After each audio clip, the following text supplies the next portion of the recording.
सभी लोग 4 पेजेस छोड़ दीजिए। इन 4 पेजेस में आपको एक लेक्चर मिलेगा, जितना पढ़ाया है उन्हीं पर बेस्ड कुछ डिफिकल्ट क्वेश्चंस होंगे और उस लेक्चर को कंप्लीट करना होगा। उसमें थ्योरी नहीं होगी, केवल क्या होंगे, क्वेश्चंस होंगे अच्छे लेवल के, ठीक है। ओके, तो उन 4 पेज को छोड़ करके उसमें उसको कंप्लीट करना है, ये होमवर्क है। और आज अभी हम लोग आगे चलने वाले हैं, तो 4 पेज छोड़ दो बेटा, उन क्वेश्चंस को सबको करना है, ठीक है। चले सभी लोग हेडिंग डालें, ट्रिग्नोमेट्रिक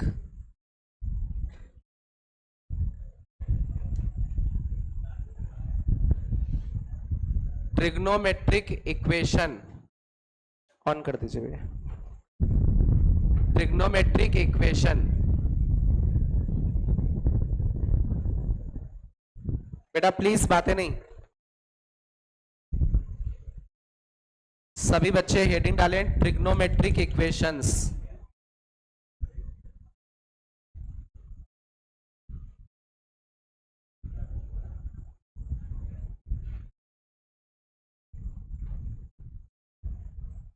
स्टार्ट करें। अब इसमें हम लोग देखते हैं ट्रिग्नोमेट्रिक इक्वेशंस का मतलब क्या होता है। सुनिएगा बहुत ध्यान से, बहुत अच्छे से। जैसे कि हम आपसे बोले साइन एक्स इक्वल टू 0 लिखा हुआ है, क्या लिखा हुआ है, साइन एक्स इक्वल टू 0। अभी कुछ लिखना नहीं, समझना बहुत ध्यान से। आपसे ये पूछे बेटा एक्स क्या होगा, किस एंगल पर साइन की वैल्यू 0 होती है, तो आप क्या बोलोगे, 0 पर। लेकिन ये करेक्ट आंसर, पूरा कंप्लीट आंसर नहीं है, ठीक है। साइन 0 की वैल्यू क्या होती है, 0। बट और भी कई सारे एंगल्स होते हैं जहां पर साइन की वैल्यू क्या होती है, 0। कब कब होती है, जैसे साइन पाई की वैल्यू 0, साइन 2 पाई की वैल्यू 0, साइन 3 पाई की वैल्यू 0, साइन माइनस पाई की वैल्यू 0। तो ऐसे बहुत सारे एंगल्स होते हैं जहां पर साइन की वैल्यू क्या होती है, 0।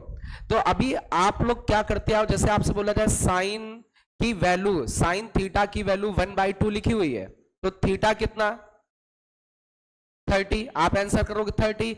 बट लेकिन बहुत सारे ऐसे एंगल्स होते हैं जहां पर साइन की वैल्यू क्या होती है, 1/2। तो हमें केवल 30 आंसर नहीं करना है, दुनिया में जितने भी पॉसिबल आंसर्स हो सकते हैं सारे के सारे आंसर करने हैं, ठीक है। तो अब हम लोग क्या करने वाले हैं, तो ट्रिग्नोमेट्रिक इक्वेशंस को सॉल्व करने वाले। जैसे साइन एक्स इक्वल टू 0, क्या ये एक इक्वेशन है और किसके टर्म में है, ट्रिग्नोमेट्रिक है। अब इसको सॉल्व करके वो एक्स की वैल्यूज बतानी जो इसको क्या करें, सेटिस्फाई। तो ऐसे बहुत सारे एक्स होंगे जिनके लिए साइन की वैल्यू क्या होगी, 0। तो वो सारे के सारे सॉल्यूशन देखने वाले हैं। तो सबसे पहले तो टाइप 1 की बात करें। टाइप 1 में क्या होता है, जैसे कभी भी ऐसे लिखा हो साइन थीटा इक्वल टू 0 लिखा हो, क्या लिखा हो, साइन थीटा इक्वल टू 0, और आपसे पूछे इसमें थीटा की वैल्यू बताओ, तो थीटा की जगह आप लोग लिखोगे n पाई, क्या लिखोगे, n पाई। अब इसमें n का मतलब क्या है, n बिलोंग्स टू इंटीजर। मेरी बात समझे, इंटीजर का मतलब n की वैल्यू 0 हो सकती है, +1 हो सकती है, -1 हो सकती है, +2 हो सकती है, -2 हो सकती है, +3, -3। तो एक काम करते हैं, n की जगह 0 रखोगे, एंगल क्या बचा, 0।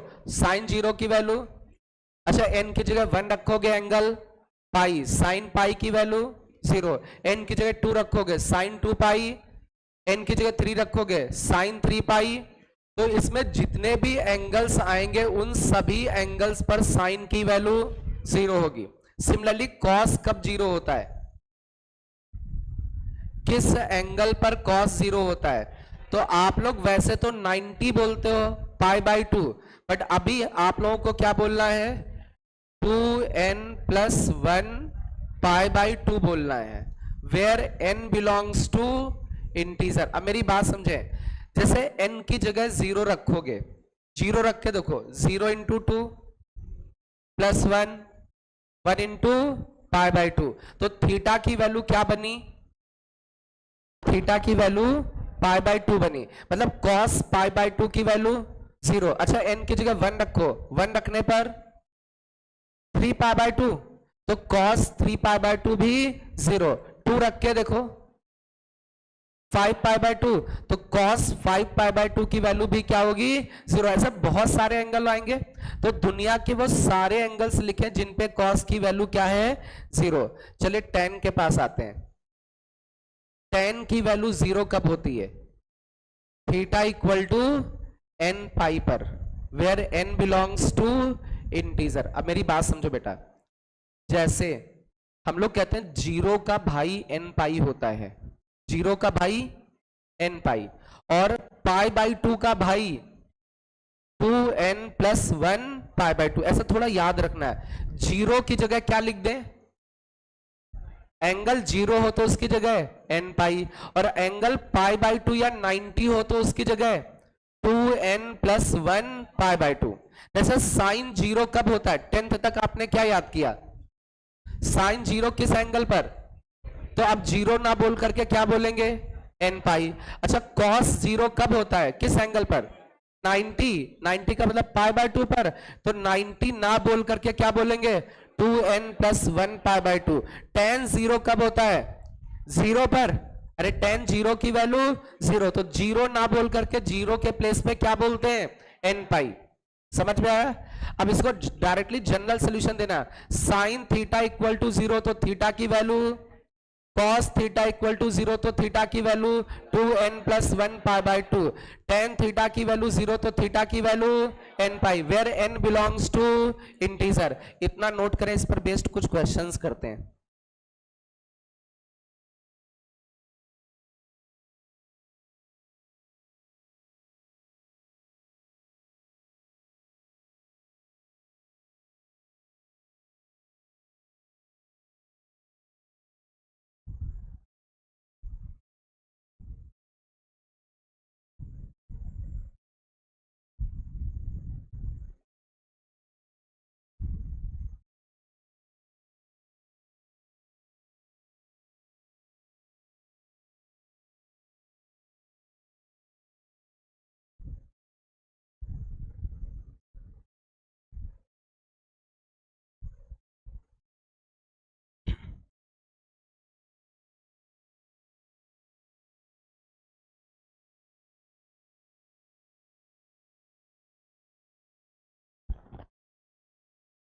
चलिए अब हम लोग कुछ क्वेश्चंस लेंगे और उन क्वेश्चंस को क्या करेंगे? Solve.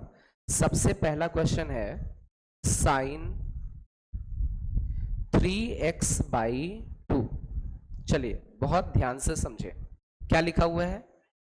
Sign 3x by 2 equal to 0। इसको हमें क्या करना है? इसको क्या करना है? इसका सॉल्यूशन निकालना। वो भी कौन सा सॉल्यूशन? General solution. तो जनरल सॉल्यूशन का मतलब समझो, जनरल सॉल्यूशन का मतलब ये होता है दुनिया के जितने भी एंगल्स हो जो इस इक्वेशन को क्या कर रहे हो? सेटिस्फाई, वो सारे के सारे आंसर देने। और जनरल सॉल्यूशन n के टर्म में होता है। किसके टर्म में? n के टर्म में। एक पर्टिकुलर सॉल्यूशन होता है, उसको अभी आगे डिस्कस करेंगे। जनरल सॉल्यूशन किसके टर्म में?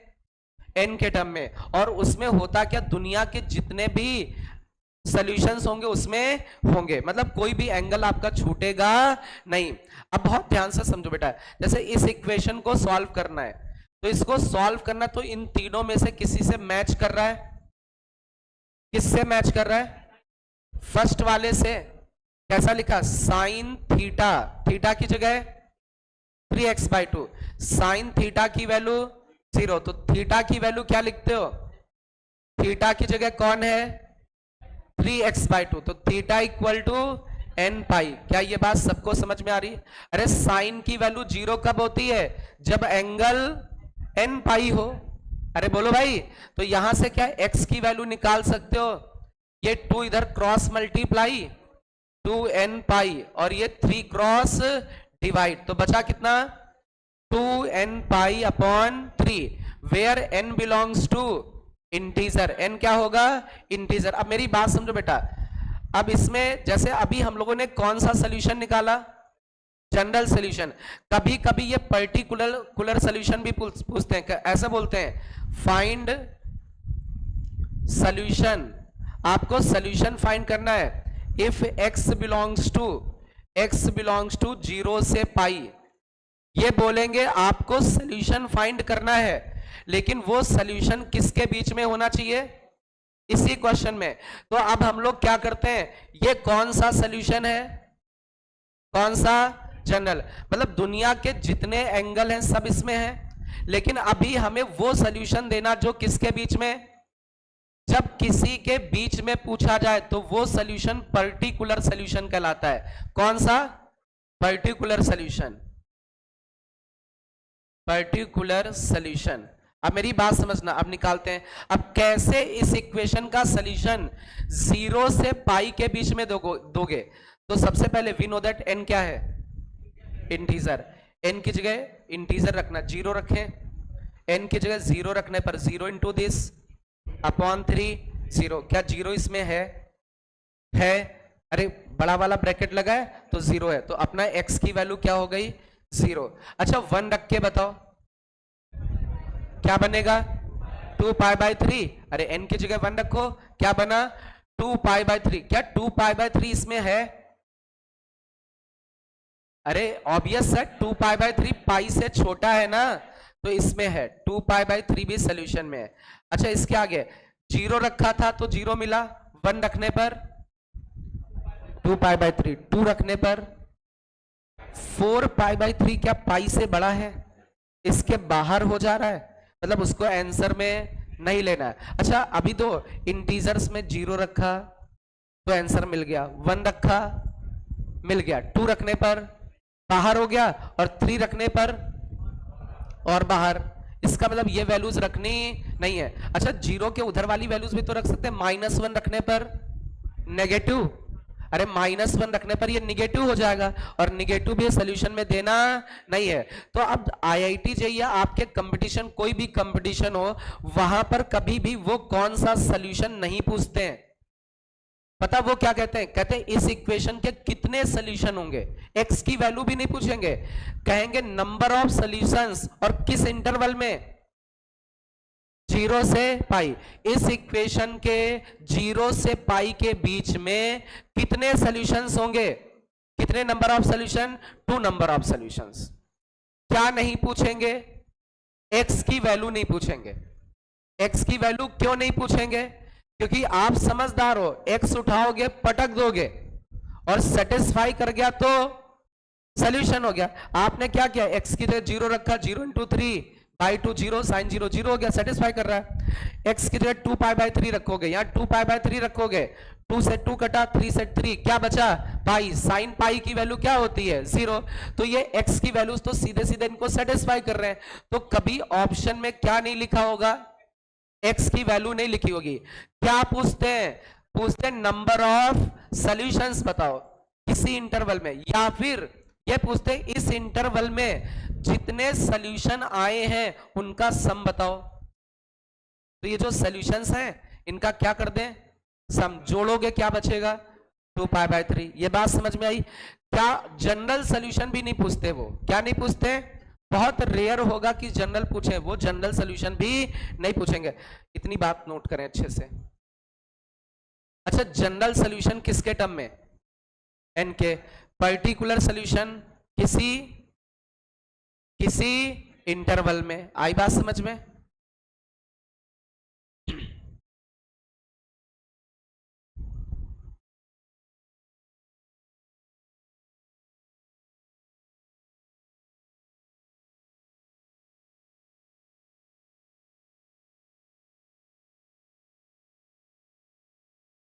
चलिए एक दूसरी इक्वेशन लेते हैं, इसको सॉल्व करना है। Cos square 3x equal to 0, cos square 3x equal to 0, cos square 3x equal to 0। इस इक्वेशन को सॉल्व करना है।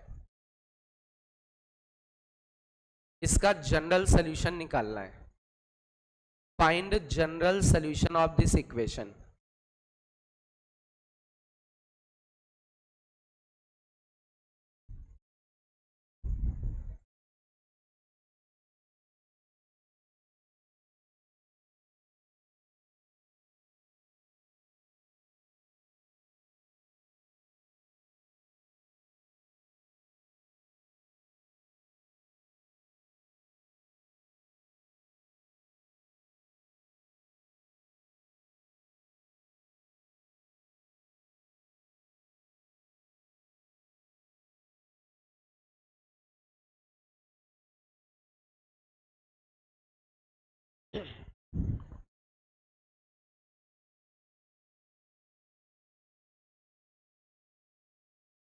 चलिए बहुत ध्यान से, बहुत अच्छे से समझो क्या लिखा हुआ है। कॉस स्क्वायर सॉल्व करना है इसको, ठीक है। इसका रूट ले ले, अरे क्या ले ले, रूट। तो बचा कितना, या फिर आप ऐसे भी सोच सकते हो कॉस 3x इंटू, अरे ये फैक्टर्स है ना इसके, इसका मतलब कौन जीरो होना चाहिए, अरे किसको जीरो होना चाहिए, cos 3x को। अच्छा cos जीरो किस एंगल पर होता है, 90 पर, और 90 की जगह 2n + 1 π/2, तो एंगल कितना बेटा 3x, तो 3x = कितना लिखोगे 2n + 1 π/2। क्या ये बात सबको समझ में आ रही है, पक्का। अच्छा इसमें n बिलोंग्स टू इंटीजर, क्या 3 इस साइड डिवाइड कर दें तो x की वैल्यू क्या बचेगी 2n + 1 π/6, where n belongs to integer. Note करें।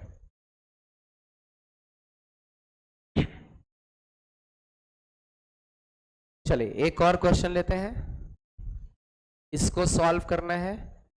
tan 3x/4 that is equal to 0, इस इक्वेशन को सॉल्व करना है।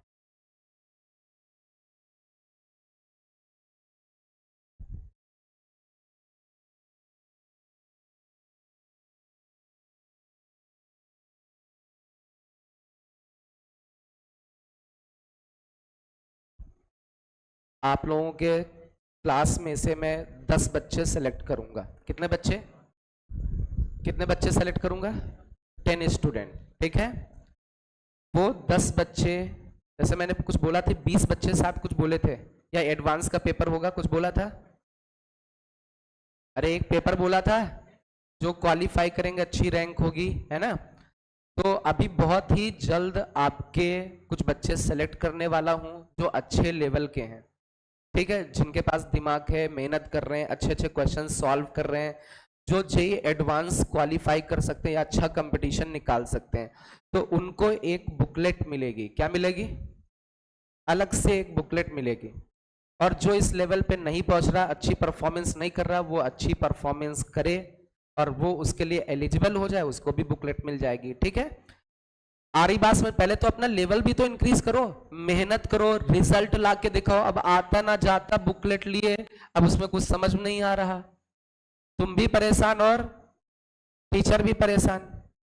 तो कम से कम यार बुकलेट लो, तुम उसको सॉल्व भी तो कर पाओ, तुम्हारा लेवल भी तो होना चाहिए, ठीक है। इसलिए आप मेहनत करो, अच्छे से अपना लेवल मेंटेन करो, जो चीजें हैं वो अच्छे से प्रैक्टिस करें, देन उस वर्कबुक को लगाओ। हाँ फिर भी मान लीजिए कोई बच्चा उनमें से नहीं आ पाता है, उन टॉपर्स में, और लगाना चाहता है, तो वो मेरे से वो वर्कबुक ले ले, मैं व्हाट्सएप भी कर दूंगा ग्रुप में, आप उसको पूरा सॉल्व कर सकते हो। और कोशिश करनी है, सुन लो बेटा, आपस में जो आप लोग हैं, आप लोग थोड़ा आपस में डिस्कस करें, उन क्वेश्चंस को आपस में डिस्कस करें, सारे प्रॉब्लम मेरे पास लेके नहीं आने। सबसे पहला हम रिवीजन स्टार्ट करेंगे क्वाड्रेटिक इक्वेशन से, कहां से, उन बच्चों का जो टॉपर्स हैं। दूसरा चैप्टर रहेगा सीक्वेंस एंड सीरीज। ये 2 वर्कबुक मिलने वाली, वर्कबुक हैं कैसी, जो आपको बुकलेट मिली है, बुकलेट में कुछ क्वेश्चंस हैं जो आपके फाउंडेशन के हिसाब से हैं। किस हिसाब से हैं, फाउंडेशन के हिसाब से हैं, ठीक है, लेकिन उनमें से ऐसे बहुत सारे क्वेश्चन जिनका इधर उधर मिक्सिंग है, वो प्रॉब्लम भी उसी के साथ आपको बुकलेट में मिल जाएगा। मतलब ये वाले तो प्रॉब्लम उसमें रहेंगे जो आपको मिले हैं, और न्यू कुछ और खतरनाक क्वेश्चंस मिलेंगे जिनको आपको क्या करना है, सॉल्व करना है। हाँ, कुछ ऐसे क्वेश्चंस होंगे जिनको अभी आप नहीं सॉल्व कर सकते या नहीं पढ़ाया है, उनको टिक कर लेना और वहां पर लिख लेना है कि ये इस चैप्टर में इसको यहां पर करना है। जब उस चैप्टर को पढ़ें तो उस क्वेश्चन को अटेंड करना है। एक चीज और, जैसे जब उस बुकलेट को सॉल्व करें या कोई भी बुकलेट आप सॉल्व करें, जैसे मान लीजिए अपनी बुकलेट है, कौन सी क्वाड्रेटिक आपने सॉल्व की, पूरी की पूरी की, अरे सोल्यूशन भेजे कि नहीं पूरे के पूरे, अब तुमने नहीं किया, नहीं पूछे तो वो आपकी गलती। सीक्वेंस सीरीज पूरा किया, अरे किया, नहीं किया तो वो आपकी गलती। मैंने तो कराया, क्वेश्चंस के सॉल्यूशन भी भेजे, पूछा ही नहीं तुमने तो बात गलती किसकी भाई, आपकी।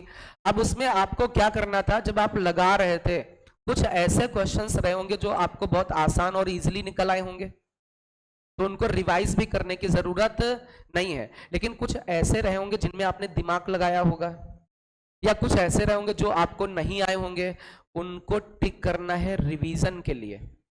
उस पे RR लिखते जाना है कि जब हम दूसरी बार उसी चैप्टर को रिवाइज करें तो उन क्वेश्चंस को जरूर लगाएं जिनमें हम फंसे थे। बात समझ में आ रही है? जिनमें फंसे नहीं कोई दिक्कत नहीं, बट जिनमें फंसे हैं उनमें R लिख लें या कोई निशान बना लें कि रिवीजन के समय इनको दोबारा से ट्राई करना है। तो जब भी वो बुकलेट दूंगा उसमें यही पैटर्न आपका होना चाहिए। एक बार में जो आ गए इजी लग रहे हैं उनको कोई दिक्कत नहीं, रिवाइज करने की जरूरत नहीं। जो मीडियम या डिफिकल्ट लग रहे हैं उनको रिवाइज करें बार बार, उनके पीछे क्या लॉजिक है समझें। क्लियर है? तब जाकर के आप कोई कंपटीशन निकाल पाओगे, ऐसे कंपटीशन नहीं निकलेगा। आप क्लास 11th में हो, कम से कम आपके 10 से 12 चैप्टर क्लास 11th में इस लेवल के होने चाहिए, मतलब अच्छे लेवल के होने चाहिए। मैं कह रहा हूं सारे चैप्टर नहीं करने आपको, केवल क्लास 11th में 10 या 11 चैप्टर करने हैं। जैसे 10-11 का मतलब ऐसा हो गया, क्वाड्रेटिक कर लिया, सीक्वेंस सीरीज कर लिया, ट्रिग्नोमेट्री कर लिया, स्ट्रेट लाइन। हम कह रहे 10-11 भी नहीं, 7-8 हैं। 7-8 भी इधर बहुत अच्छे लेवल पे आपने कर लिए ना, तो 7-8 क्वेश्चन वहां हो गए। ठीक है, 12th में 7-8 कर लिए, कितने हो गए? 15 क्वेश्चन तो बढ़िया मेरिट बनती है, सिलेक्शन हो जाएगा। अरे बोलो भाई, आप क्लास 11th में ये थोड़ा सा सोच लें कि हमें ज्यादा चैप्टर्स पूरे उस लेवल पे नहीं करने हैं, एक चैप्टर पकड़ना है, क्वाड्रेटिक बढ़िया से उसको लगा डालना है, इतने लेवल पे लगा डालना है कि उसका कोई भी क्वेश्चन आए उसको हम लोग क्या कर सकें, सॉल्व। सीक्वेंस सीरीज अच्छे लेवल पे लगा डालना है। ट्रिग्नोमेट्री आता ही नहीं है, इसका केवल क्या होता है, यूज होता है। मैं आपको बता दूं, आपके कंपटीशन में ट्रिग्नोमेट्री कोई डायरेक्टली क्वेश्चन नहीं होगा, इसका केवल क्या हो रहा होगा, यूज हो रहा होगा। क्वाड्रेटिक के क्वेश्चंस होंगे, सीक्वेंस सीरीज के क्वेश्चंस होंगे, कोऑर्डिनेट मतलब straight line, circle, parabola, ellipse, hyperbola, इनके क्वेश्चंस होंगे। इन पे मेहनत करनी है आपको। आ रही बात समझ में? कम से कम 7-8 चैप्टर, मतलब 7-8 क्वेश्चन इधर क्लास 11th में, 7-8 क्वेश्चन क्लास 12th में, बढ़िया 15 क्वेश्चन हो गए, सेलेक्ट हो गए। यही same pattern mathematics, same pattern physics, same pattern chemistry. Selection एक से थोड़ी नहीं होगा, किससे होगा? तीनों से होगा, तीनों को इक्वल प्रायोरिटी देनी है। आ रही बात समझ में? कुछ आपको ऐसा भी हो सकता है, कुछ ऐसे चैप्टर्स होते हैं आपको लगता है कि नहीं ये हमारे अच्छे चैप्टर्स हैं, है ना, हमें ये पसंद है, सब्जेक्ट। मान लीजिए मैथमेटिक्स किसी को पसंद है, किसी को फिजिक्स पसंद, किसी को केमिस्ट्री पसंद है ना। केमिस्ट्री उसको पसंद जो रट लेता है, जिसका दिमाग कम नहीं होता है, कम होता है मतलब, उसको केमिस्ट्री पसंद है। जिसका दिमाग होता है उसको फिजिक्स और मैथ्स पसंद होती है। अरे सीधी बात है, केमिस्ट्री तो सबसे आसान है, उसमें कुछ है? कुछ नहीं है। टफ सब्जेक्ट कौन से हैं? सबसे टफ पता कौन है? लगता तुमको आसान है, इन सबसे टफ मैथ है। रियलिटी है। IIT एडवांस का जब पेपर होता है ना, आप किसी टॉपर से पूछोगे सबसे टफ क्या लगा, मैथ लगा। समझ रहे हैं? क्लियर? तो जो अच्छे बच्चे होते हैं मैथ में झूल जाते हैं, इसलिए मैथ्स पे बहुत थोड़ा मेहनत ज्यादा कर लेनी है। ये मत सोचना इसको हल्के में मत लेना कि सब समझ में आ रहा है, ये समझ में इसलिए आ रहा है तुम अभी पैदा हुए हो, तो तभी थोड़ा थोड़ा खिला पिला रहे हैं, समझ रहे हो? एकदम तो तुमको नहीं खिला देंगे, पैदा हुए रोटी खा लो, रोटी खिलाएंगे? अरे पैदा हुए तो क्या खिलाएंगे, दूध पिलाएंगे, और क्या, शहद, है ना? यही सब होता है ना, कि पैदा होते तुमको रोटी दाल चावल। बताओ, आप थोड़ा बड़े हुए हो, 3-4 महीने हो गए हो, अरे यहाँ आके आके कितने महीने के हो गए हो, अब थोड़ा अन्न खिलाना चालू करें, अरे कर सकते हैं ना? तो इसलिए अब बुकलेट मिलेगी, तो अब तुम लोग क्या खाओगे, फिर उसके बाद क्या मिलेगा, थप्पड़ भी मिलेंगे, बड़े हो जाओगे, थोड़ा और बड़े हो जाओगे, वर्क नहीं करोगे, क्या मिलेगा, मिलेगा कि नहीं? प्रसाद। क्या मिलेगा? तो कुछ यहाँ पे सीटें आज खाली हैं, पढ़ने का मतलब ही नहीं, एब्सेंट कहाँ समझ में आएगा,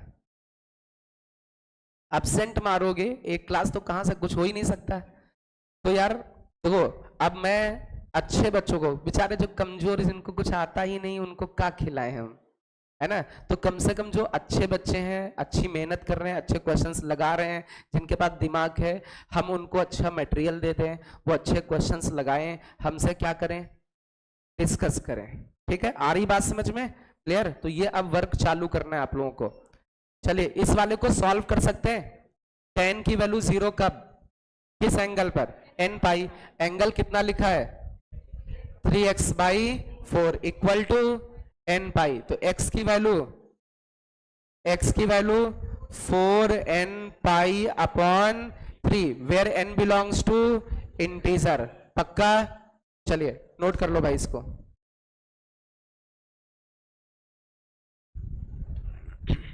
बातें ना करें प्लीज।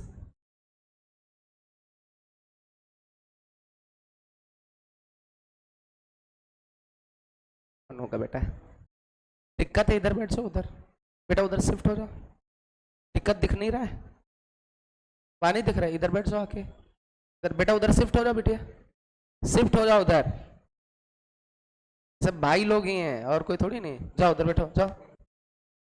और किसको नहीं दिख रहा है? दिख रहा है, तुम नहीं जाओगे। चलो भाई, टाइप नंबर 2 सुनो बेटा, अभी कौन सा टाइप था, 1 टाइप में क्या था, साइन 0 कब, n पाई, cos 0 कब, 2n + 1 π/2, tan 0 कब, पक्का? चलिए अब इसके आगे आते हैं, टाइप नंबर 2, सुनिएगा बहुत ध्यान से, लिखा होगा साइन x, क्या लिखा होगा, साइन x इक्वल टू, इस जगह पर 0 नहीं होगा, कुछ नंबर लिखा होगा, क्या लिखा होगा, जैसे नंबर 1/2 लिखा हो, तो 1/2 को साइन में लिख सकते हैं, साइन π/6 लिख सकते हैं, इसका मतलब इधर साइन है और उधर भी क्या बना ले, साइन बना ले, मतलब इधर 0 नहीं होगा तो इजीली बना लोगे, 0 भी होगा तब भी बना लोगे, उधर क्या लिखा और इधर क्या लिखा, साइन अल्फा, और आपसे किसकी वैल्यू पूछी जाएगी, x की, तो x की जो वैल्यू होगी वो होगी n पाई प्लस -1 की पावर n अल्फा, जिसमें n क्या है, n क्या है, इंटीजर। अच्छा एक दूसरी equation, cos x equal to cos alpha, इसका जो सॉल्यूशन होगा x equal to 2n pi plus minus alpha, cos लिखो नहीं, समझते जाओ, इधर देखो भी टाइम देंगे। तीसरी equation tan x equal to tan alpha, तो इसमें जो सॉल्यूशन होगा x equal to n pi plus alpha, ये सॉल्यूशन होगा। अब मेरी बात बहुत ध्यान से, बहुत अच्छे से समझो, ये जो टाइप 2 है 90%, कितना, 90% आपके किसी कंपटीशन में क्वेश्चन आएगा तो किस टाइप से आएगा, टाइप 2 से आएगा। 90 क्या, 95% भी बोल सकते हैं, किस टाइप से आने वाला है, टाइप 2, मतलब टाइप 2 मोस्ट इंपॉर्टेंट टाइप है। इसमें क्या होगा, sine x equal to sine alpha, तो x की वैल्यू एन पाई प्लस -1 की power n alpha, cos x equal to cos alpha, तो एक्स की value 2n pi plus minus alpha, tan x equal to tan alpha, तो x की value n pi plus alpha. याद रखोगे। अब इनके कैसे क्वेश्चंस करेंगे वो देखेंगे, इसको नोट करें।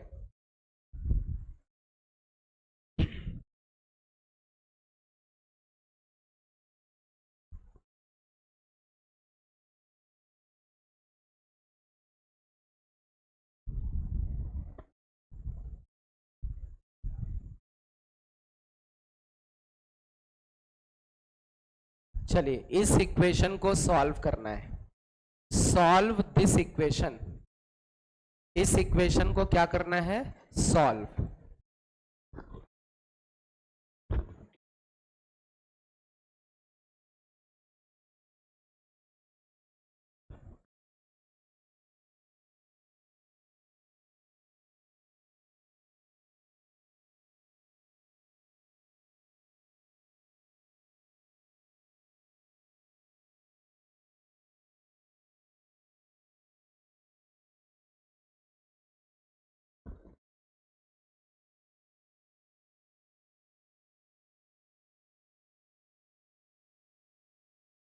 ये दिख नहीं रहा उधर, थोड़ा उधर बैठ जाओ, उधर उठ के। जिसको दिक्कत हो रही उधर तो बहुत स्पेस है, आराम से बैठ सकते हो, इधर से जा करके उधर, ठीक है। अब किसको बुलाए, बार बार क्लास डिस्टर्ब होगी। चलिए इसको सॉल्व करें। क्या लिखा हुआ है, इस इक्वेशन को सॉल्व करना है। साइन एक्स को क्या लिख सकते हो, माइनस का √3 उधर गया, प्लस √3, 2 साइड डिवाइड हो गया बाई 2, तो ये कितना बना, √3/2।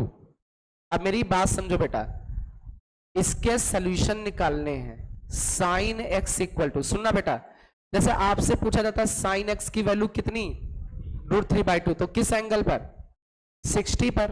बट अब ये आंसर नहीं करना है, अब कुछ मतलब दुनिया के सारे एंगल्स आंसर करने हैं। वो तो सिंगल छोटे लेवल पर तक 60 बोलते थे, अभी 60 नहीं बोलना। अब तो क्या बोलना है, इधर साइन एक्स लिखा, इसको भी साइन में कन्वर्ट किया, साइन 60 को क्या लिखते हैं, π/3, उधर भी साइन इधर भी साइन। अब ये फॉर्मूला बनेगा किसका, sine x equal to sine alpha, तो एक्स की जगह एक्स है और अल्फा की जगह है π/3, तो इसका सोल्यूशन क्या होता है, x equal to n pi plus -1 की पावर n, अल्फा की जगह π/3, where n belongs to integer. क्या ये बात समझ में आ गई। चलिए नोट करें, एक और क्वेश्चन लेते हैं।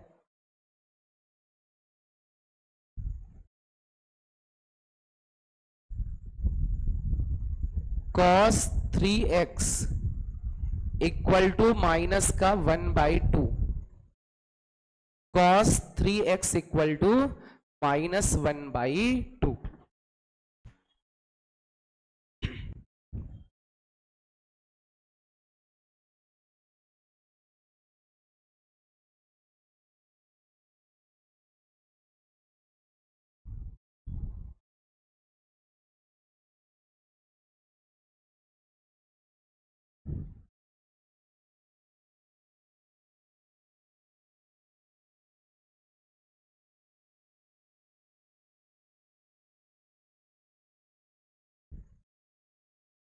बेटा प्लीज बातें नहीं, चलिए सॉल्व करें इसको।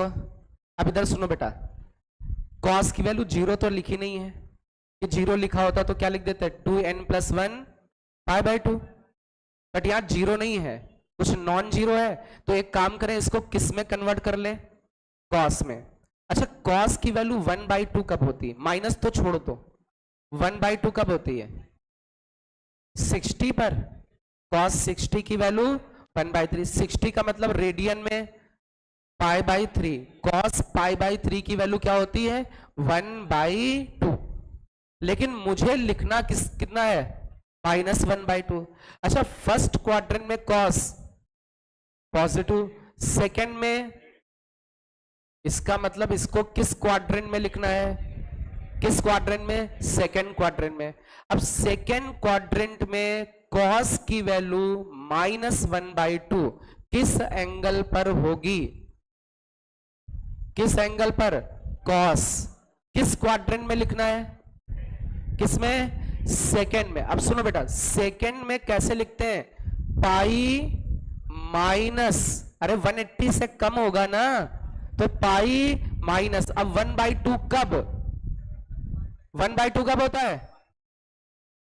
कॉस की वैल्यू 1/2 कब? π/3 पर। तो हम लोग सेकेंड क्वार्टर में कैसे लिखेंगे? पाई माइनस 1/2 कब? π/3 पर। तो ये बना कितना? cos 3x equal to cos 2π/3। क्या ये बना? अब यहां पर कुछ बच्चों का एक डाउट होता है, कहते हैं सर एक चीज ये बताओ, फर्स्ट में तो cos पॉजिटिव होता है, तो फर्स्ट क्वाड्रेंट में तो इसको लिख ही नहीं सकते थे, वो तो बात ही गलत हो गई। सेकेंड क्वाड्रेंट में cos नेगेटिव, तो आपने सेकेंड क्वाड्रेंट में लिख दिया।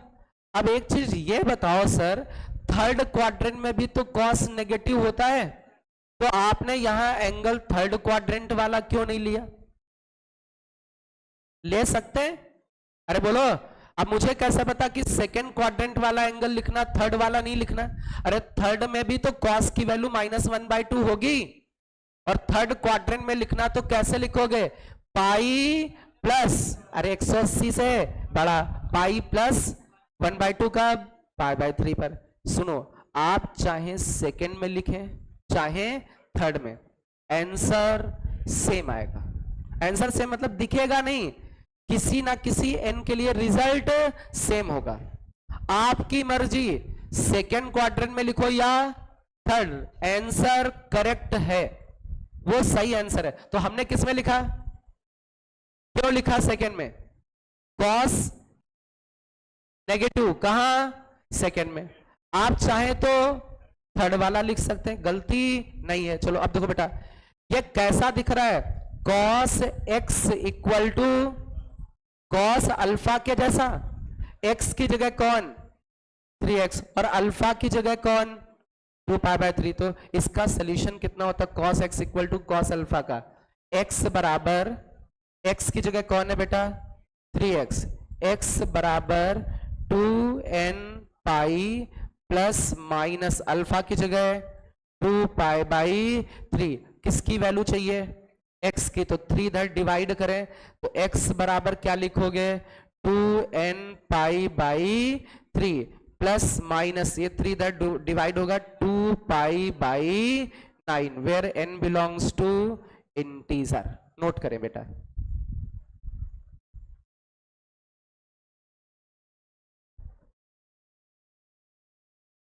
√3 sec 2x इक्वल टू 2, इस इक्वेशन को सॉल्व करना है।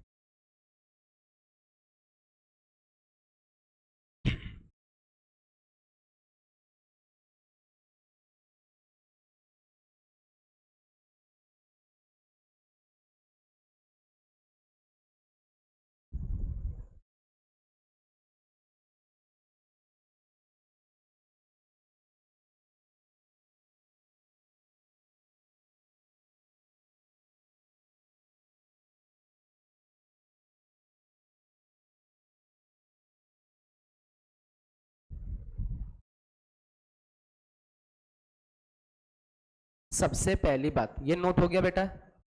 अच्छा एक चीज ये बताओ, क्या हमने कोई सेक x बराबर सेक अल्फा वाला फॉर्मूला पढ़ा? अरे पढ़ा क्या? नहीं। मुझे किसका किसका आता है? साइन, कॉस और टेन, इसके अलावा कुछ नहीं आता है। हम लोग क्या करेंगे? सेक को किस में कन्वर्ट करेंगे? कॉस में। टेन को, फर्जी टेन को टेन में रखो। अरे टेन का फॉर्मूला पता है, तुम कन्वर्ट कर दोगे, समझ रहे हैं? अरे टेन का फॉर्मूला पता है ना, तो काहे का कन्वर्ट करोगे, है ना? सेक को कॉस में, कॉट को टेन में, कॉसेक को और टेन को टेन में। समझ में आ रहा है? अरे टेन का तो खुद का फॉर्मूला है ना। चलो ठीक है, अभी सही बोल रहे हो। अब समझो बेटा, इसको किस में लिखोगे? सबसे पहले तो सेक की वैल्यू निकालो। देखो सेक 2x बराबर कितना? 2/√3। तो रेसिप्रोकल कर दे। cos 2x बराबर √3/2। अब एक चीज समझो बेटा, cos की वैल्यू √3/2 कब होती है? 30 मतलब π/6। तो क्या लिखोगे? cos π/6। कौन सा फॉर्मूला बनेगा? cos x equal to cos alpha. तो x की जगह 2x इक्वल टू क्या लिखोगे? 2n pi plus minus alpha. 2 से डिवाइड मार दे, तो 2 से डिवाइड मारोगे तो x equal to n pi plus minus π/12। पक्का? फिर n बिलोंग्स टू इंटीजर। ठीक है, चलिए एक और क्वेश्चन लेते हैं।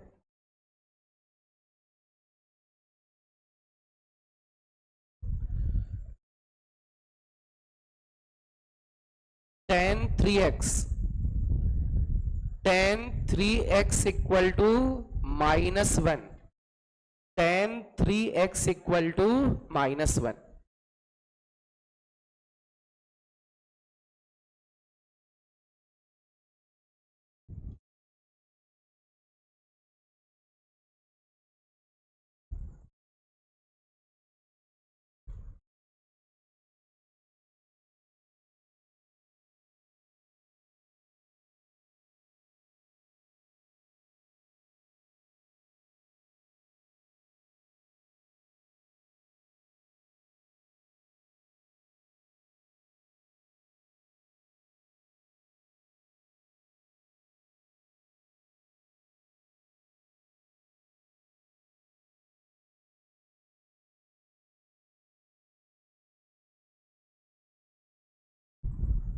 चलिए देखिए बहुत ध्यान से।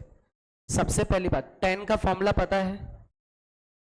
कितनी वैल्यू लिखी हुई है? -1। फर्स्ट क्वाड्रेंट में, सेकंड में ले सकते हैं, थर्ड में, फोर्थ में, या तो सेकंड में या तो फोर्थ में, आपकी मर्जी।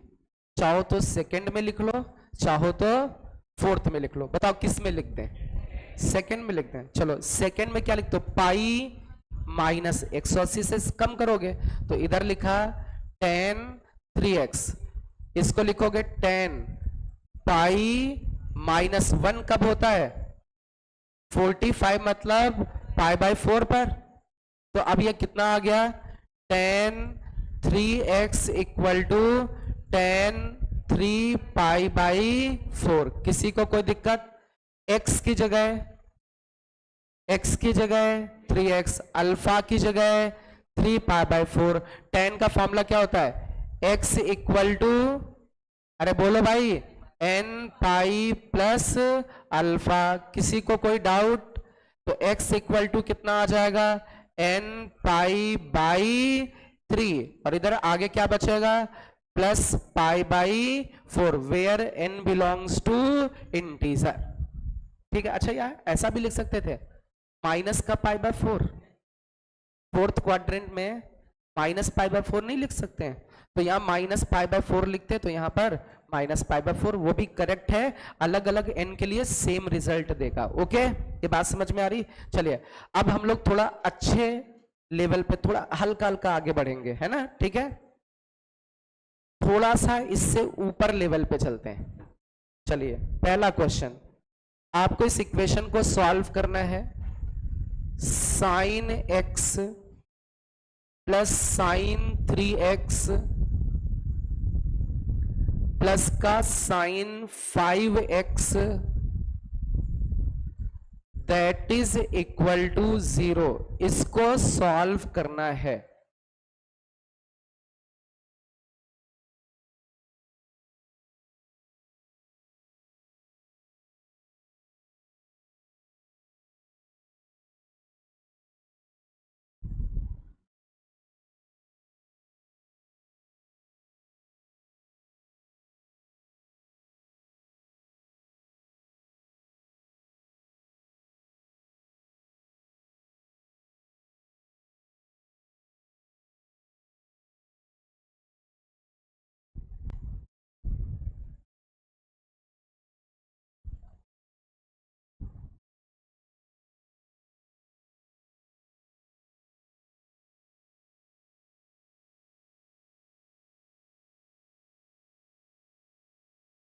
चलिए बहुत ध्यान से, बहुत अच्छे से देखो। अच्छा एक चीज ये बताओ, कोई बता सकता है इसका solution? Anyone raise your hand. एक और कोई? हाँ बताओ कैसे करोगे? क्या फैक्टर्स करेंगे? ये क्या करेंगे? क्या करेंगे? अरे जैसे ये है क्या, ये बताओ। अरे ये क्या है? इक्वेशन है ना, क्वाड्रेटिक इक्वेशन देखी है? जैसे ऐसे देते हैं एक्स स्क्वायर माइनस का 5x प्लस 6 इक्वल टू 0। अब बोले इसको सॉल्व करना है तो क्या करते हो? पहले सबसे पहले फैक्टर करते हो ना। तो किसी भी इक्वेशन को सॉल्व करना है तो सबसे पहली कोशिश फैक्टर की। जैसे इसके फैक्टर किए x माइनस 2 और x माइनस 3, बात समझ में आई? अब फिर उसके बाद क्या करते हैं? फैक्टर को, अरे फैक्टर को इक्वल टू 0, दूसरे फैक्टर को भी इक्वल टू 0। अब यहां से x की वैल्यू क्या आएगी? 2। अब यहां पर क्या लिखोगे? या फिर x की वैल्यू क्या आएगी? 3। एक फैक्टर से जो वैल्यू आई उसको भी लेना है और जो दूसरे फैक्टर से वैल्यू आई उसको भी। या तो 2 आंसर होगा या तो 3 होगा। अरे बोलो भाई, और ही तो लगाते हैं। अब सुनो बेटा, सेम प्रोसेस इसमें, ये भी तो एक इक्वेशन है। इस इक्वेशन को क्या करना है? क्या करना है? सॉल्व। और सॉल्व करके किसकी वैल्यू निकालनी है? x की। तो इक्वेशन तो फैक्टर फॉर्म में तो है नहीं, तो सबसे पहला स्टेप फैक्टर करना। अब ट्रिग्नोमेट्री में इतना तो पढ़े हैं कि अब इसके फैक्टर कैसे करेंगे, मतलब मल्टीप्लीकेशन में लेना है। तो ये sine c plus sine d नहीं दिख रहे, और sine c plus sine d का फॉर्मूला लगा दो तो फैक्टर में कन्वर्ट हो जाता है। चलो बताओ, sine c plus sine d का फॉर्मूला बताओ।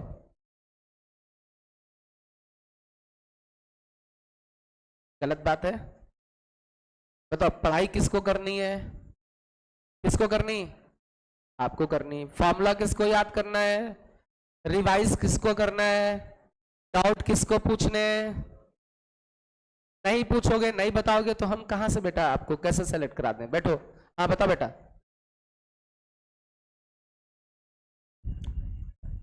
तू खा गए। सुनो बेटा, सबसे पहले तो इनमें फॉर्मूला लगाना है। किसमें किसमें? साइन एक्स और साइन 5x। ऐसा क्यों? जब इनको जोड़ोगे 5x प्लस एक्स 6x और बाई 2, क्या ये वाला बनेगा 3x? मतलब इन दोनों के कॉम्बिनेशन से ये बन रहा है। ठीक है, तो हम लोग एक काम करते हैं, इन दोनों को एक पास लिखा साइन 5x, उसके आगे क्या लिखा? Sine x। अब आगे क्या बचा? Sine 3x, that is equal to 0। अब सुनिएगा बहुत ध्यान से, sine c plus sine D. Sine c plus sine D क्या formula? 2 sine c plus D by 2। ये तो ऐसा कोई बच्चा जिसके लेक्चर्स छूट गए वो मेरे से लेक्चर ले लें। कुछ बच्चों ने मैसेज भी किया तो मैंने भेजा नहीं उनको।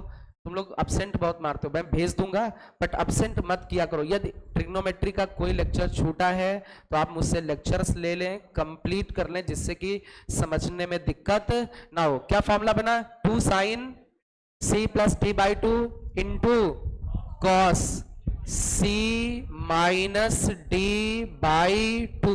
आगे क्या बचा? Sine 3x, that is equal to 0। अच्छा अब बचा कितना? 2। ये कितना बचा? 3x, तो साइन 3x। अच्छा ये अंदर कितना बचा? 5x से x जाएगा 4x बाई 2 का मतलब 2x, तो cos के अंदर 2x। आगे क्या है? Sine 3x, that is equal to 0। क्या ये बात सबको समझ में आई? अभी कुछ कॉमन है? कॉमन कौन है? साइन 3x कॉमन है। साइन 3x गया, क्या बचा? 2 cos 2x, साइन 3x गया, क्या बचा 1, दैट इज इक्वल टू 0। क्या ये फर्स्ट फैक्टर हो गया, क्या ये सेकेंड फैक्टर हो गया? तो हम लोग फर्स्ट फैक्टर इक्वल टू 0 लिखेंगे या फिर सेकेंड फैक्टर इक्वल टू 0। तो फर्स्ट फैक्टर कौन है बेटा, साइन 3x इक्वल टू 0, या फिर क्या करेंगे सेकेंड फैक्टर क्या है 2 cos 2x plus 1 equal to 0। अब मेरी बात बहुत ध्यान से बहुत अच्छे से समझना,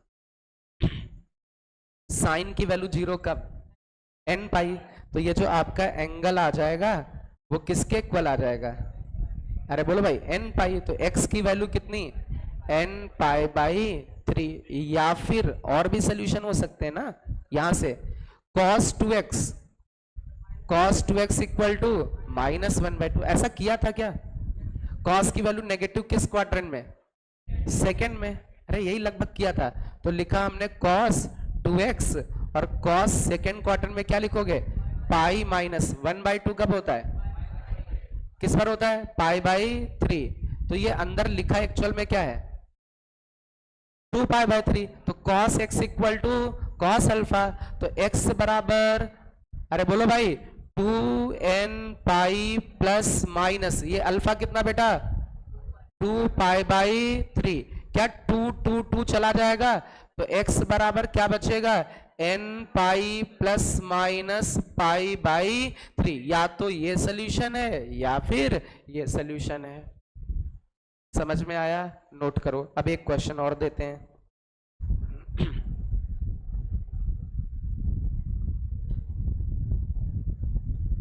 cos x, बेटा प्लीज बातें नहीं, cos 3x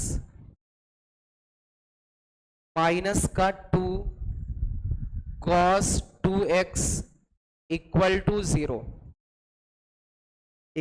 0, इस इक्वेशन को सॉल्व करना है।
चलिए, ये नोट हो गया होगा सभी का, इसको सॉल्व कर लें। सॉल्व हो गया बेटा, गुड। चलिए, किसका किसका कॉम्बिनेशन लोगे, इन दोनों का, ठीक है लेते हैं। cos इसको c मान ले, अरे 3x को c मान ले, और इसको क्या मान ले d मान ले। आप किसी को भी मान लो, आपकी मर्जी, आप इसको c उसको d मान लो। ये बड़े वाले को c मान लेते हैं, छोटे वाले को d मान लेते हैं। तो cos c plus cos d का फॉर्मूला क्या होता है 2 cos c plus d by 2 into cos c minus d by 2।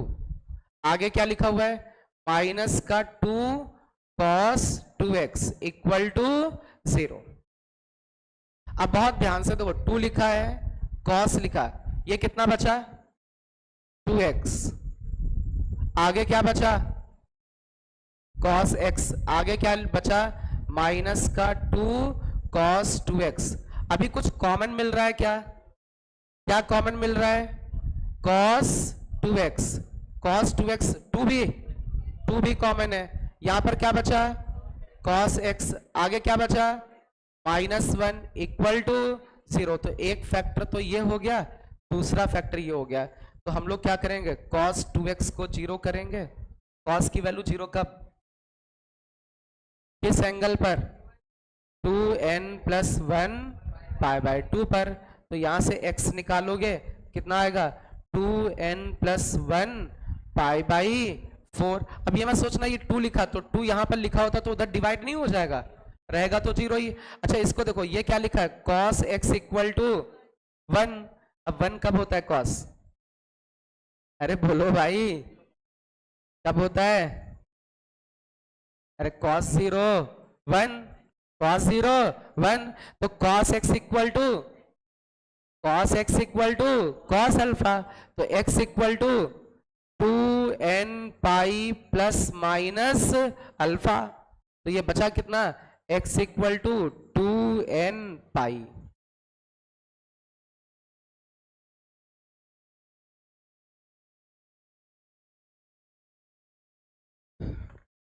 खड़े हो, थोड़ा तेज बोलना कि सबको सुनाई दे, क्या पूछना चाहते हो। MCQ का मतलब सबको पता होना चाहिए, मल्टीपल चॉइस। मल्टीपल चॉइस का मतलब समझते हो, तुम बताओ क्या होता है मल्टीपल चॉइस। 4 ऑप्शन रहेंगे, एक सही करना होगा। MCQ का मतलब यही होता है, मोर देन 1 ऑप्शन में एक से ज्यादा होता है। आप बताओ, तुम बैठो।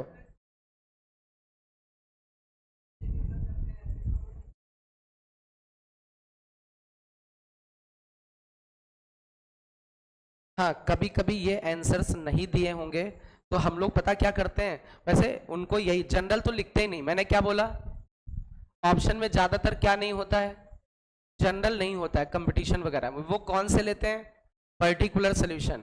पर्टिकुलर सोल्यूशन का मतलब n की जगह इंटीजर रख दिया और उस इंटरवल में हमने क्या निकाल ली, वैल्यूज निकाल ली। क्लियर है, इस तरीके से ही लिखा होगा ज्यादातर, ठीक है। कभी ऐसे आ भी जाता तो इस तरीके का कुछ हिंट लिखा होगा, क्या करना है आपको उस केस में। जैसे इसमें 0 1 2 3 रख देना, इसमें 0 1 2 3 रख देना। कुछ एंगल आपके नजर में आ जाएंगे, सामने आ जाएंगे, फिर उसमें जो ऑप्शन लिखा होगा उसमें भी 1 2 3 रखना। अपने एंगल के हिसाब से जो आता जाए वही करेक्ट हो गया, ठीक है। ये सबसे बेस्ट तरीका है। चलो भाई आगे। आदो तो समझ नहीं आता होगा ये पूछा क्या गया है। चलो भाई एक और क्वेश्चन लेते हैं। sin 2x प्लस का cos x बराबर 0। sin 2x प्लस का cos x बराबर 0।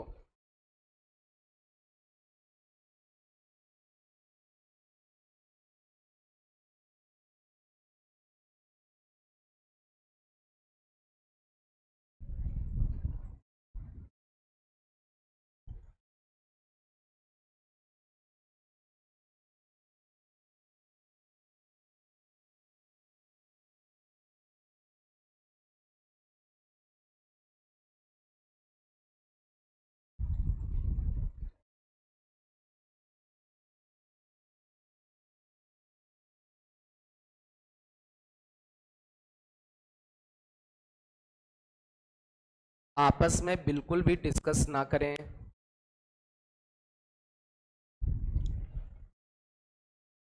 चलिए अच्छा, इसके क्या करने हैं, क्या करने हैं, फैक्टर्स। अरे फैक्टर थोड़ी नहीं, बीच में प्लस लगा है। तो sin 2x को क्या लिखते हो, अरे sin 2x को 2 sin इंटू कॉस, यही तो लिखते हो। अच्छा आगे क्या लिखा हुआ बेटा, कॉस। अभी कुछ कॉमन दिख रहा है बेटा, क्या दिख रहा है, कॉस कॉमन दिख रहा है। अच्छा जैसे ही कॉस गया क्या बचा, 2 साइन बचा। अच्छा कॉस गया क्या बचा, 1, दैट इज इक्वल टू 0। अभी क्या हो गया बेटा, कॉस बराबर 0, या फिर क्या होगा, यहां से साइन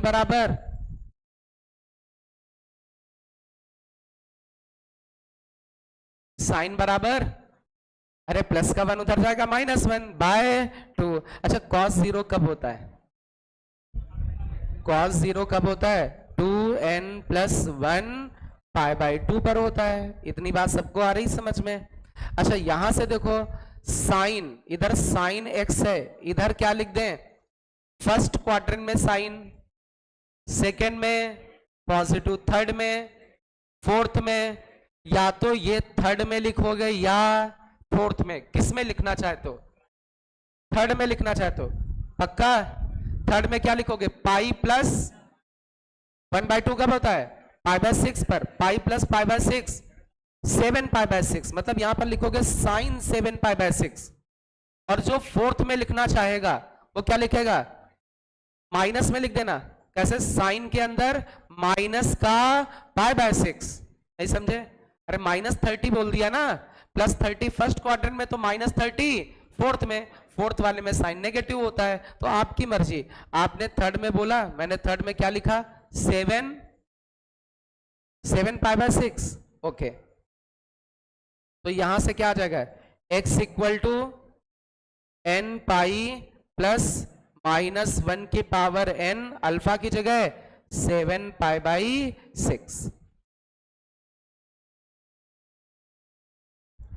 बातें ना करें बिल्कुल।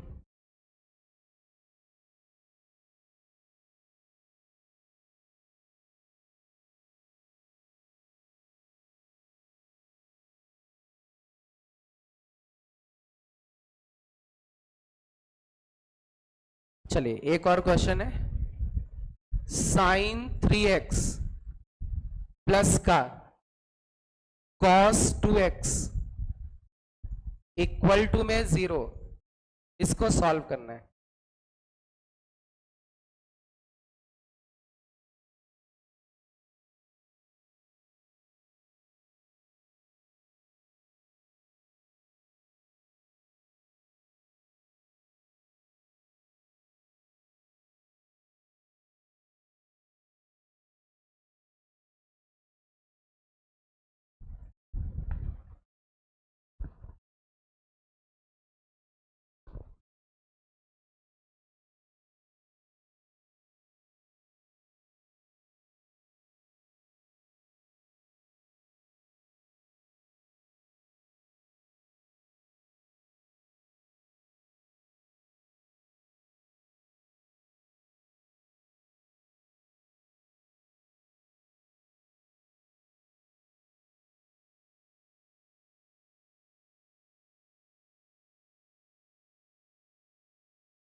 अच्छा एक चीज बताओ, sine c plus cos d का कोई फॉर्मूला है बताओ।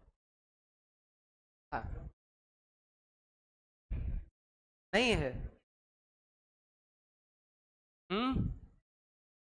अरे sine c plus sine d होता है, sine c minus sine d होता है, cos c plus cos d होता है, cos c minus cos d होता है, लेकिन साइन कॉस,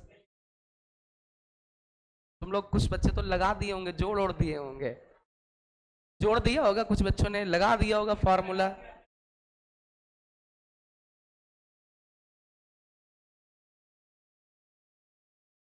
बेटा जब क्यूब कर दोगे तो नानी याद आने लगती, क्यूबिक इक्वेशन एक्स में, तो ये तो ट्रिग्नोमेट्री में है, तो महानानी याद आएगी।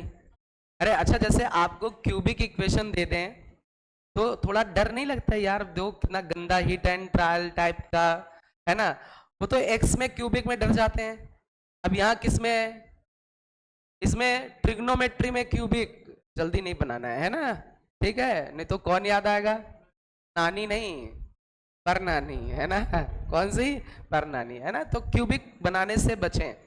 सुनो बेटा, एक सबसे सिंपल, सबसे आसान तरीका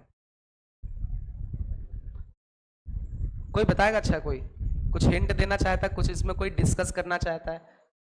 रेज योर हैंड। यदि कोई कुछ कहना चाहे कि सर इसको ऐसे कर लें, वैसे कर लें।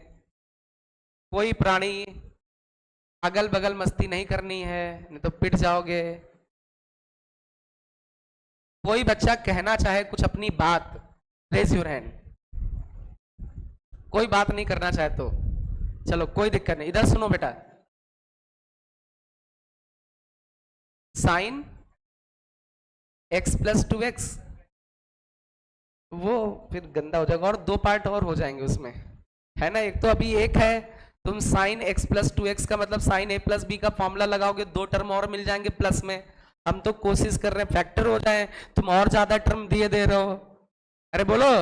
इन्होंने कहा सर आप ऐसा कर दो, 3x को क्या लिख दो, x प्लस 2x, और जब x प्लस 2x लिखोगे तो ये साइन a प्लस बी का फॉर्मूला क्या बनेगा, sin x plus cos, sin x into cos 2x plus cos x into sin. अभी ये जो एक था वो उसको क्या कर दिए तुमने, दो, है ना। एक तो फैक्टर करना तुमने और प्लस बढ़ा दिए, है ना।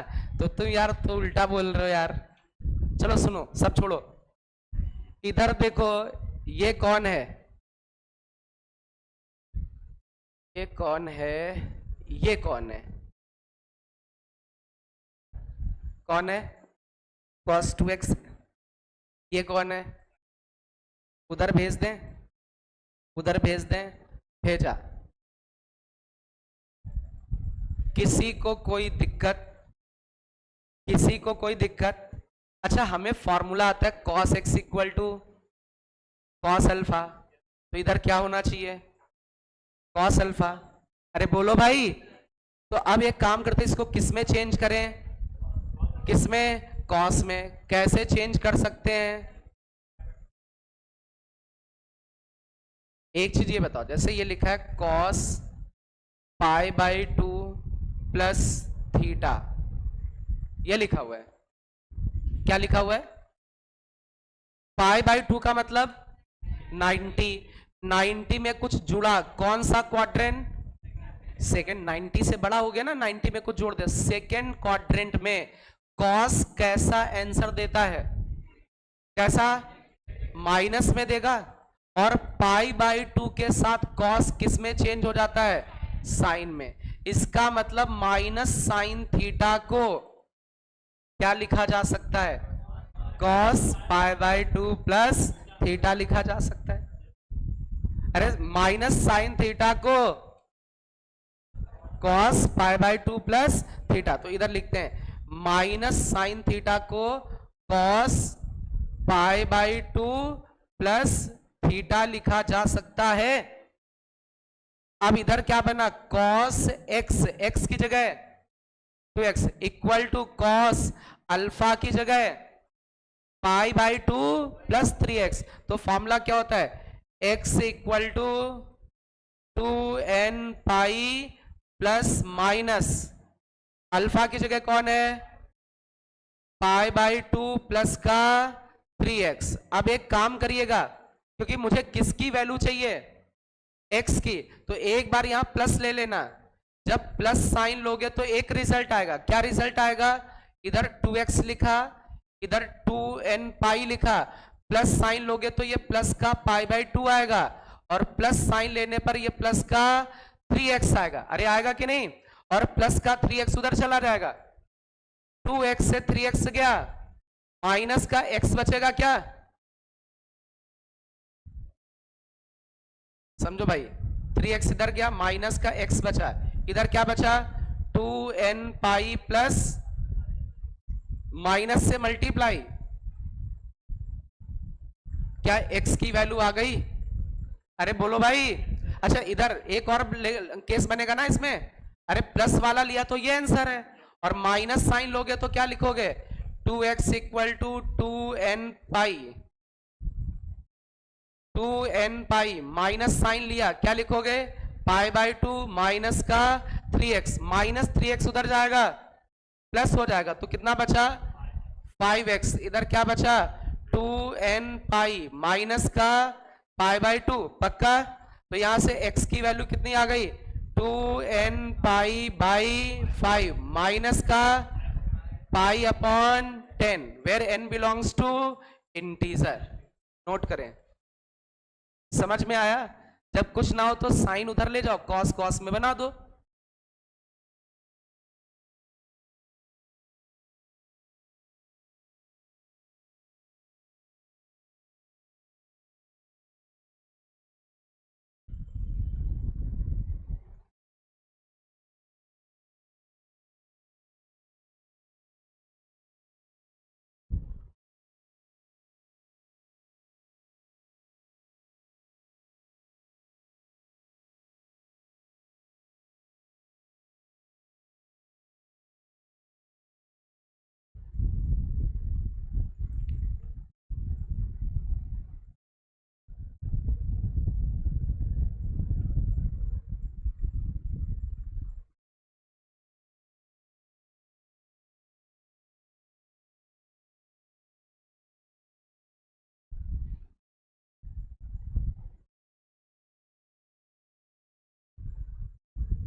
चलिए इसको सॉल्व करना है।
बातें ना करें बेटा, सॉल्व करें।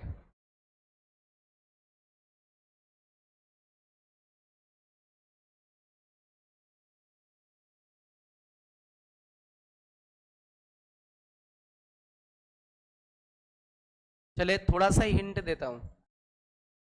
एक कोई फॉर्मूला बताया था मैंने sine theta sine 60 minus theta, sine 60 plus theta. देखो एक बार देखो बेटा, देखो बताया था, पढ़ाया था, बस हो गया सॉल्व। अरे हो गया भाई, अब तो कुछ तो ढूंढ ही नहीं पाएंगे क्योंकि नोटी बुक अच्छे से नहीं बनाए हैं। मिल गया, अच्छा। अब जो ऐसे प्राणी है जो ढूंढ नहीं पा रहे उनके ऊपर धिक्कार है। क्या है? धिक्कार। वो किसी काम के लायक नहीं है।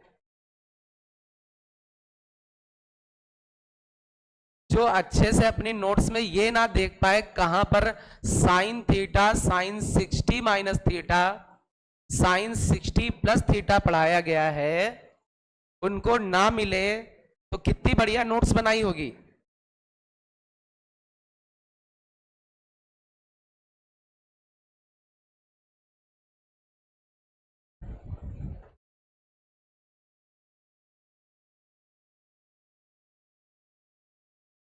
बस आपस में बात पहले करने लगते हैं, आता नहीं, कुछ मिल भी नहीं रहा है, बातें तो सबसे पहले। चलो इधर देखो बेटा, एक फॉर्मूला बताया था, साइन थीटा, अरे कॉस वाला ये है, कॉस वाला लेते हैं, कॉस थीटा, कॉस क्या लिखा था 60 माइनस थीटा, फिर आगे क्या लिखा था cos 60 plus theta equal to 1/4 cos 3 theta. ऐसा फॉर्मूला होता है? अरे लिखवाया है। अच्छा ये क्या है, कॉस थीटा की जगह एक्स, तो ये क्या लिखा cos 60 minus theta.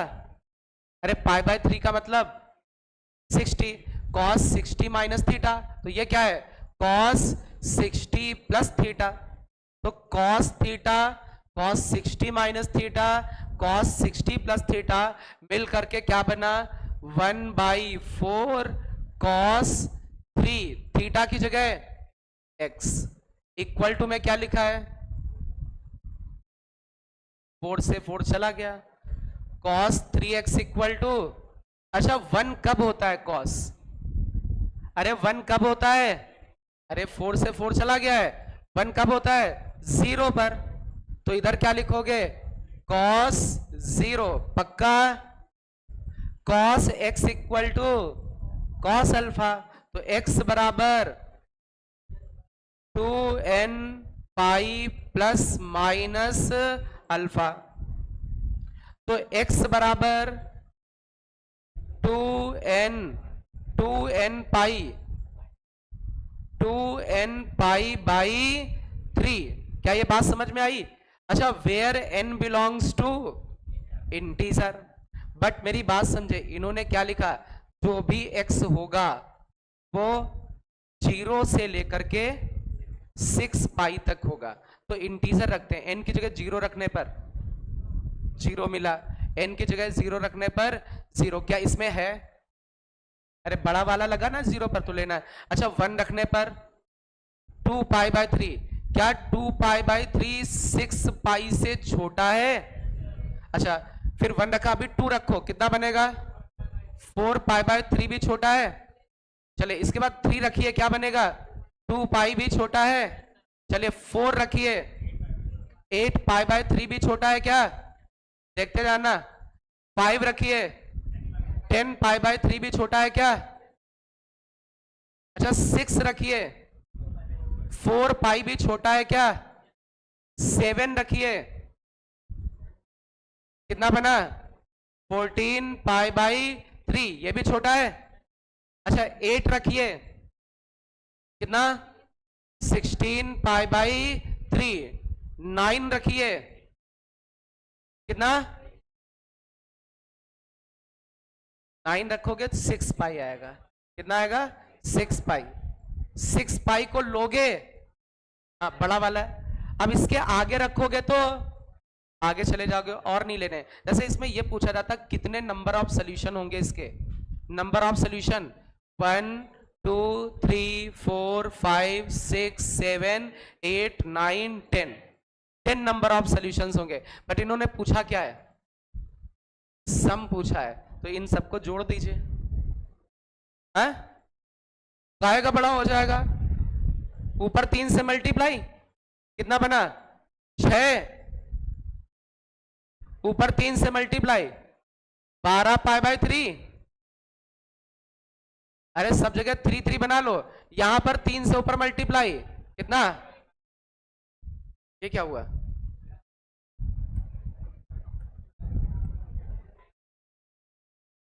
System hang,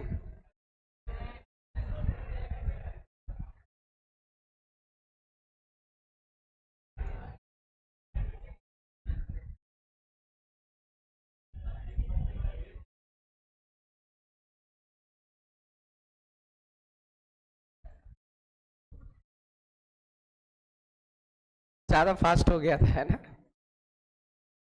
बता रहा बहुत बड़ी कैलकुलेशन, जब डिनोमिनेटर सेम हो जाए ऊपर वालों को जोड़ दो, कितना आसान होगा, तो छोटा बच्चा भी 2 क्लास वाला जोड़ लेगा, कैसे जोड़ोगे, इस तरीके नंबर समझ में आ रहा है, नीचे वाले क्या बना लो बराबर, अरे नीचे वाले बराबर हो गए, ऊपर वाले जोड़ते चले जाओ,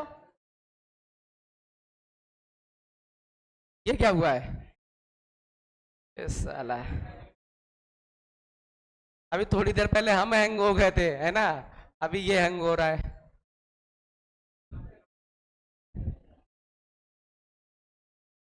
कुछ नाराज हो गया बेचारा, कह रहा है इन सब छोटे छोटे बच्चों पे तुम अत्याचार करते हो, है ना, बता रहे हो इतने बड़े बड़े क्वेश्चन दे देंगे, गलत बात बता रहे हो तुम, है ना, जो छोटे छोटे हैं इनको छोटे छोटे क्वेश्चन दो,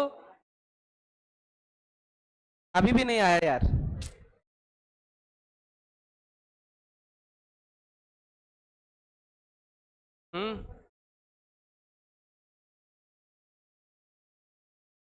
ये साला, ये क्या आ गया, वर्चुअल ऑब्जेक्ट रे ऑप्टिक्स,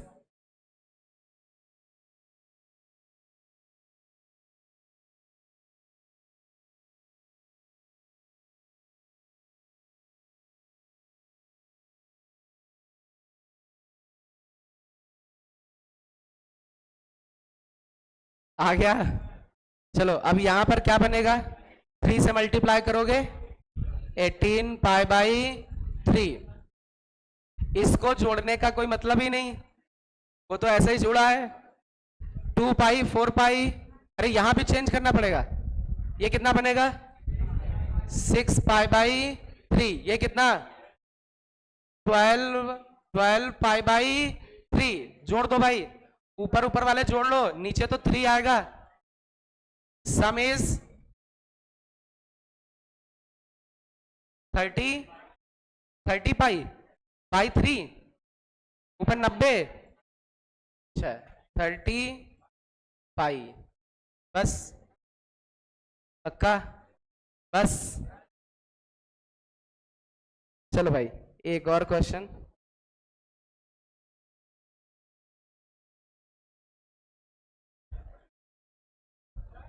हाँ बेटा, अच्छा इधर करें, अरे यार तुम्हारे पास अत्याचार हो रहा है, तुम लिख नहीं पाए हैं, लो लिखो,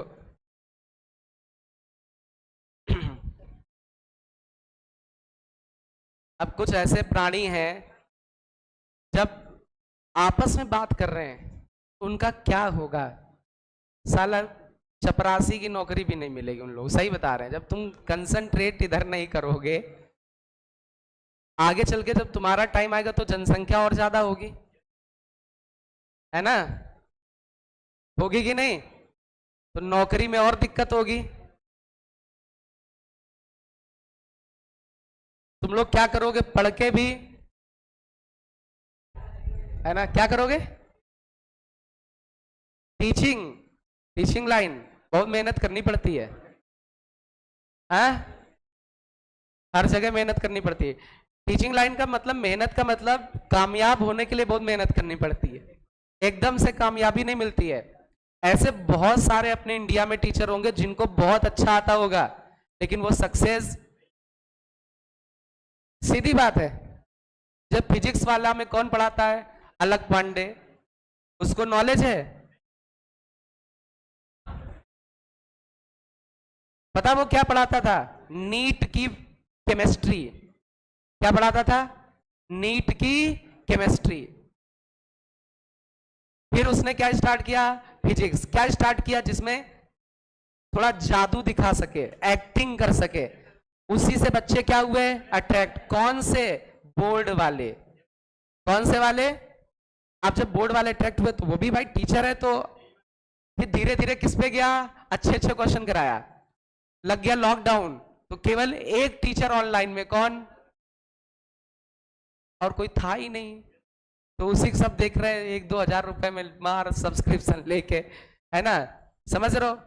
वो पढ़ाता है क्या अब पढ़ाता है? क्यों नहीं पढ़ाता है? क्योंकि उसको उतनी नॉलेज नहीं है। अरे नॉलेज होता, कोई टीचर ऐसा हो ही नहीं सकता कि वो पढ़ाए ना। 100% पढ़ाता है, नॉलेज होती। समझ रहे हैं? अरे हो ही नहीं सकता वो साला पढ़ाए ना। हमसे, हम यहाँ के ओनर है, हमको सबसे बढ़िया आता है, खूब नॉलेज है, हम टीचर लगाए, क्या हमारे अंदर ये नहीं आएगा यार आज हम भी पढ़ाते हैं? पढ़ाएंगे हम, किसी और देंगे ही नहीं। और लोग किसके नाम पे जा रहे हैं? और यहाँ वो ऑनलाइन वाला देख के आएंगे, यहाँ एडमिशन ले लेंगे। और यहाँ कौन से हैं? काका देव के चिल्लर। काका देव के चिल्लर टीचर। कुछ नहीं आता उनको। सही बता रहे हैं। सब बेचारे यहां आज के 2 साल पहले रिज्यूम देने आते थे। क्या देने आते थे? आज बढ़िया से उनको 50-60 हजार सैलरी मिल रही वहां पे। ज्यादा नहीं मिलती उनको, 50, कम से कम 10-12 टीचर ऐसे हैं। ए वीडियो में ना रहते हो, ताले वायरल करोगे।